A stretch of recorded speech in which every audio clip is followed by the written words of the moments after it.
Good to be with you on this Thursday. This week is going fast again. I've had a lot of people tell me that this week's blend from one to the next during this unique time, and I trust that you've had a good week. And I want to encourage you now about how God can make your life very useful.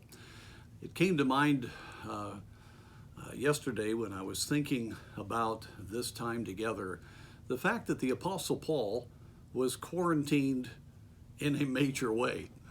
We can get out, we can do things. He couldn't do what he wanted to do. He was in prison.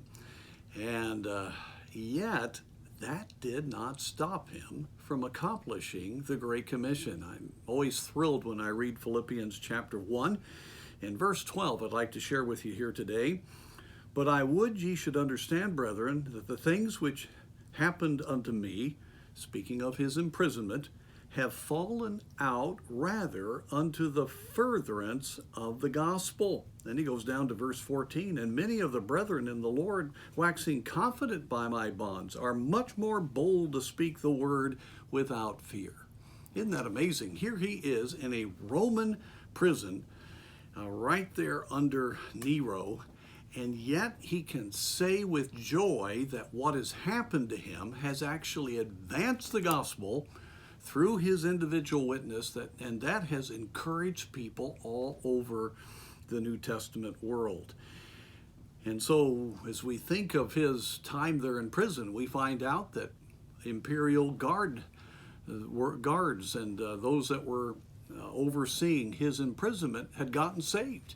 In fact, there was a group of people meeting now in the palace that had come to know the Lord and were growing in the Lord. And that would be the formation of a tremendous church at Rome. Isn't that amazing? My friends, we need to look at this time in which we're held down. We can't go to people's homes. We cannot communicate like we'd like to, as a time that is still a unique opportunity, and God means it for the furtherance of the gospel. My wife and I have talked quite a bit about what can we do now to see God work. And I just want to encourage you to realize that even though we don't have regular outreach, you still have your phone, you still have ways to communicate, you get out and walk, you can use the postal system. There are many things that can cause this time to fall out to the furtherance of the gospel. And in fact, people are far more tender. We've had an opportunity to communicate in ways we never could have communicated if we weren't going through this trial together with other people. We all sense a camaraderie. People are pretty open about their needs, their fears, their frustrations. And this is not something that's common. Normally, it's very hard to get a discussion going. And so I would encourage you to think about your friends that you've been praying for, your work associates. I think of extended family. For many of us, we have a list of people we're praying for and asking God to work in their lives. Well, this could be a real answer to prayer. And think about the opportunities that God would lay on your heart. Call them up, find out how they're doing. It's very easy to get into the gospel in a very natural way. Text them, email them.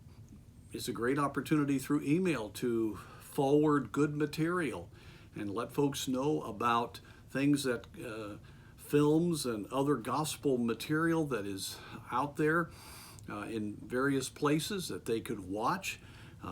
Just the possibilities are endless. Inviting to the church live stream is a wonderful opportunity. Many people that we would never have gotten into our church over these last few weeks have watched the live stream, and it's opened up conversations.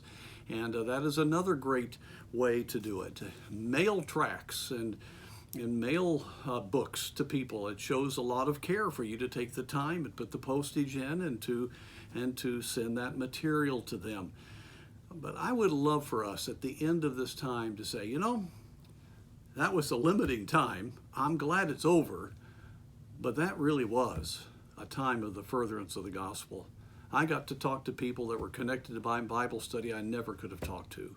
I've been able to open up with extended family that I never could have done before.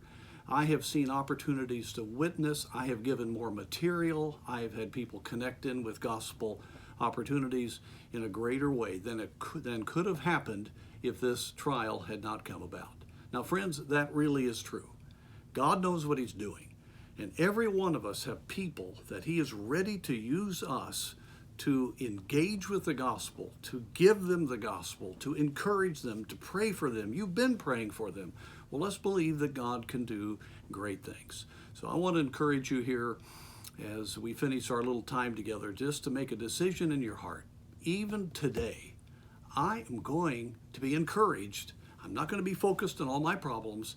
I want to be able to say with the Apostle Paul that this trial today has been for the furtherance of the gospel.